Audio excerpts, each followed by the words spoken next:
A modern dance pioneer named Doris Humphrey once said, "There are times when the simple dignity of movement can fulfill the function of a volume of words." As a modern dancer, she explored the many movements our bodies were capable of, in contrast to the rigid structure of ballet. She believed that dance expression had a power that was simply incomparable to other forms of expression, because dance had the power to stir the senses and emotions. These are just a few of the things that I believe a great dancer must possess. For me, I have always found dance performances to be something that I found to be aesthetically pleasing. Dancers had the ability to draw me in and cut off my attention from everything else around me. But what I love most about dance is that it knows no boundaries. I know I'm watching a good performance when the artist makes me question how exactly she was able to pull that off. I know that my passions have helped to shape what I now find to be aesthetically pleasing to me. When I was a little girl, I learned how to do ballet. Soon after that, jazz followed, and soon after that, tap dancing.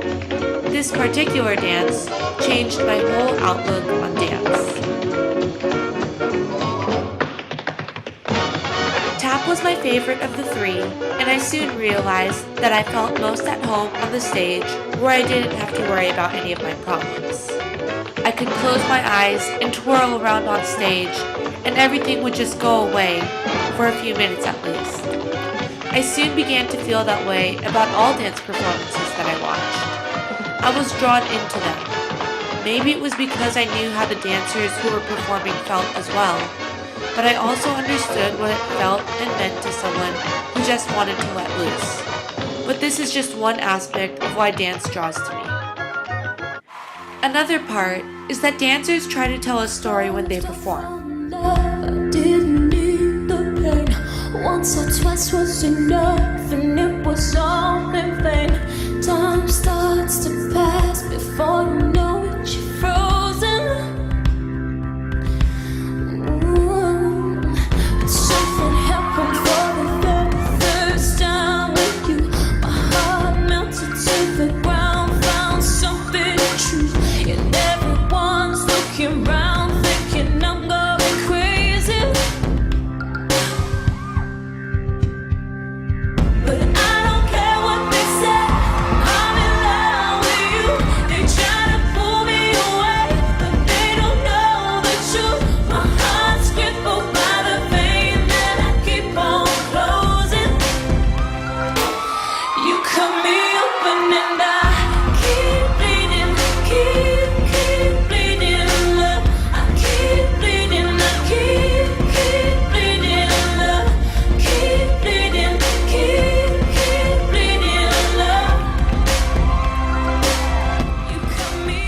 You can see the power come out of each move they make. But what I love most is the story they tell. They stop being dancers for a few moments and become actors. By fully committing to this performance, the two were able to capture the true nature and emotion out of this song.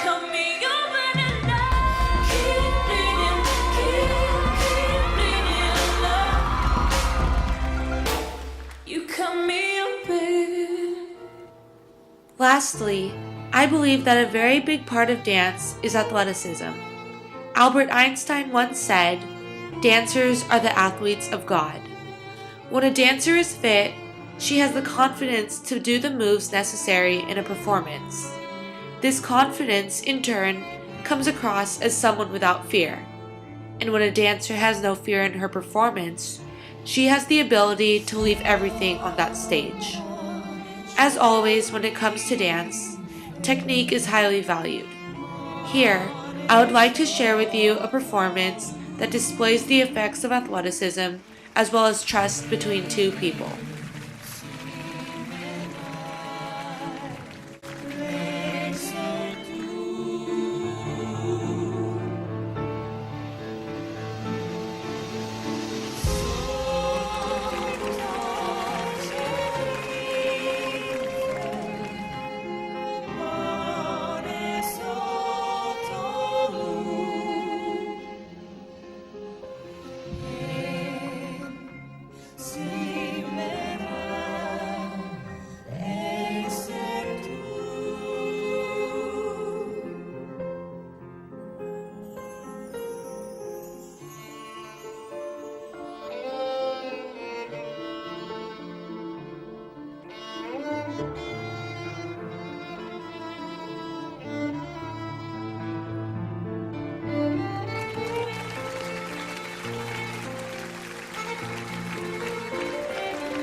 I believe that this is what dance is ultimately about.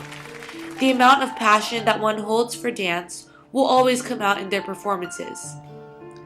As another modern dancer named Ruth St. Denis once put it, I see dance being used as a communication between body and soul, to express what is too deep to find for words. Throughout this video, I hope that I have showed you why I find dance performances to be aesthetically pleasing. I also hope that they may seem a little more interesting and intriguing to you. I hold it as something I can turn to whether I'm feeling happy or sad.